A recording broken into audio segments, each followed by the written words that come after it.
we're frustrated people in small business. We're solutions-oriented people, and we think it's crazy, absolutely crazy, that we've got an economy based on a scarce, an unstable, and frankly, expensive solution in energy. Okay, Trevor, let me bring you a question that's come in from our Twitter feed.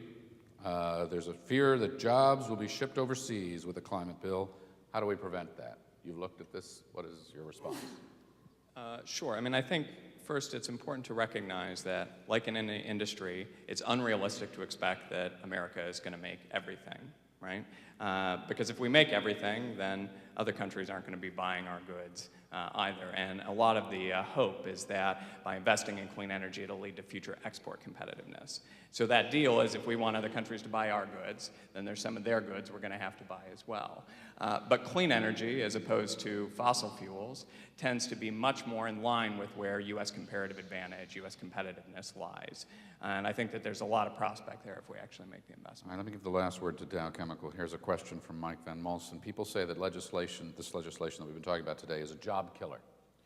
And some say it will create millions. What's the real story on the jobs that comprehensive clean energy climate legislation will create, from your perspective? From our perspective, if done right, it will create jobs in the United States. What is if done right? If done right means it recognizes that industries like ours are solution providers, and you don't penalize industries like ours on putting too high a price on carbon, not recognizing that we're a solution provider. A price, but not too high a price, is what you're saying. Or recognize that as an energy-intensive trade exposed, that we get allowances in that area that allow us to continue to make our solutions here in the U.S. The big fear is carbon leakage. So the products that we make will go overseas to a more energy or less energy efficient economy. We lose the jobs and the environment suffers. That's a lose-lose. So let's leave them here. We have the innovation here. We have the ability to make them here. Let's get that innovation going to the right stimulus, the right incentives in place. As an example, in Dow, we worked with the government and we just inaugurated an advanced battery facility in Michigan. Vice President Biden kicked it off. It'll create over 800 long-term jobs, 2,000 construction jobs in Michigan, a state that, as we've already talked about, is really in need of those jobs. So it's living proof that if done right, jobs will be created and they'll be created here. Okay, I lied. I'm going to let Trevor have the last word because I cannot let this question go unasked and unanswered. This is from Scott Clark. I don't know if Scott's here. Chief Strategy Officer, Southern Energy. Why has the Senate failed to provide leadership for America and Americans to lead the global clean energy economy? We'll let you have a political commentator role here as we wrap up. I'm probably the wrong person for that. Well, I thought that sort of empirical edge that you brought to this might be interesting. Look, getting serious about this problem is going to be fundamentally changing the way this country uses energy. That's going to create winners. It's going to create losers, too. I grew up in Wyoming, and Wyoming provides a majority of the coal for a large part of the western U.S. And this transition will be tough for my home state. But Wyoming also continues to have 500,000 people, same amount that we had 100 years ago, because people in my generation don't want to stay in the state. Because frankly, working in a coal mine or cattle ranching is not sufficient for my generation. So we leave. Colorado, the state just to the south, has NREL, where you went and visited, and a flourishing set of clean tech industries growing up around NREL.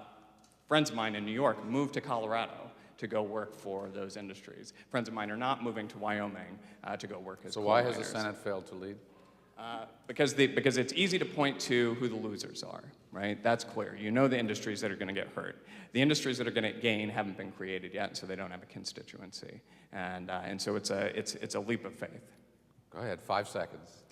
Because they're not close enough to the local communities, because they're not listening to voices like ours. And if they would listen to our voices, they would know that we want to compete, we want to keep America great, and the only way to do that is by passing this kind of legislation and letting us be the entrepreneurs and creating the changes that will keep us in a leadership position. Well, I want to thank...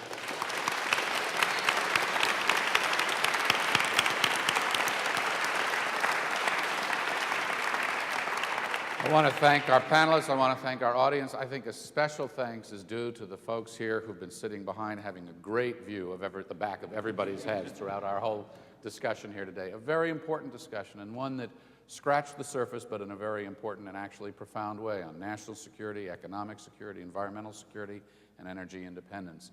And what's happening here in the United States Senate and on Capitol Hill is endemic of both an opportunity and a problem. The opportunity to address a profound global issue, but a problem that we have revisited year after year after year, where for 30 years now or more, we have been coming to the energy issue, and now, more recently, obviously, the climate issue as well, and failing to take decisive action. And at some point, as a political class and as an involved and engaged public, some real decisions, hard decisions, with winners and losers, and with some big questions that will be unanswered, still pending, those actions are going to have to be taken. I hope this discussion has been useful and informative for you. Welcome to Washington.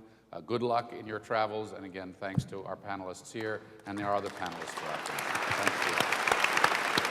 Thank you very much. That was great. Thank you, Trevor. I'm sorry to have to kind of calm it down a little.